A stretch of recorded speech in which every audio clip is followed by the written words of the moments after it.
New York President Donald Trump took a victory lap at a fundraiser with Republican donors here just hours after the Senate passed legislation overhauling the tax code, warning that Democrats would pay a political price for voting against the bill.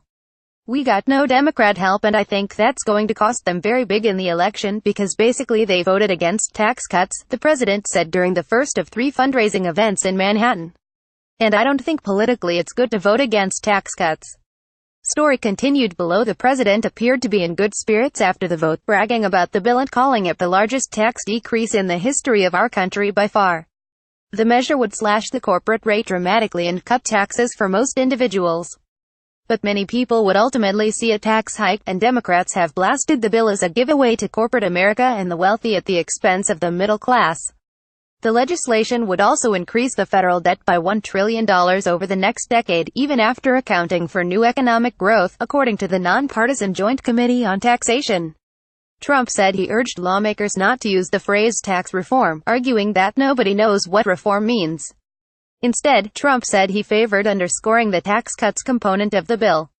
By signing up, you agree to receive email newsletters or alerts from Politico. You can unsubscribe at any time. The president also praised Senate Republicans for quickly coalescing around the plan, in noting that he didn't need Vice President Mike Pence to break a tie. Though he noted that one Republican voted against the bill, he did not mention Sen. Bob Corker, R10, a frequent Trump critic, by name.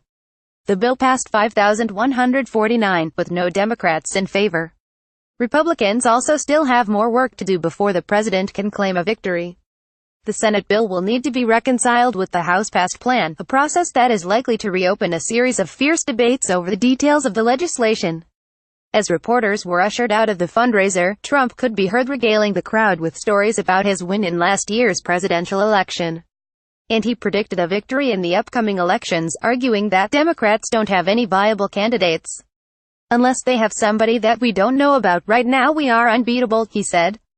The president did not mention recent developments in the special counsel's investigation of Russian interference in the 2016 election during the portion of the remarks that reporters were permitted to hear.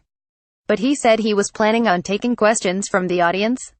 Soon after the fundraiser, Trump tweeted about the Friday bombshell news that his former national security advisor, Michael Flynn, pleaded guilty to lying to the FBI about his talks with a Russian ambassador.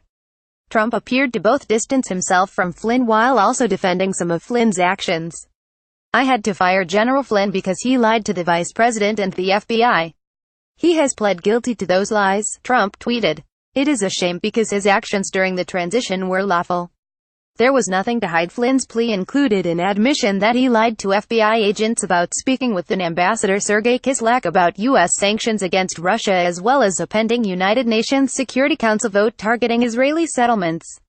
When reporters asked Trump about the Flynn plea before he departed Washington earlier Saturday, the president responded by dismissing the Russia investigation into potential collusion between his campaign and the Kremlin. "What has been shown is no collusion, he said. "There's been absolutely no collusion, so we're very happy. And frankly, last night was one of the big nights." Trump spoke to about 400 supporters in a cavernous room at Cipriani on 42nd Street. He was slated to participate in a pair of Republican National Committee events later today. They are closed to the press. An RNC official told reporters they hope to raise $6 million in total from the 3 fundraisers. Trump's motorcade was greeted by hundreds of onlookers who lined the streets of Manhattan, snapping photos and gawking. There were a couple hundred protesters outside the president's first fundraiser, and some yelled shame and raised their middle fingers as the president arrived. One man held up a sign that said, "A package of bologna would make a better president."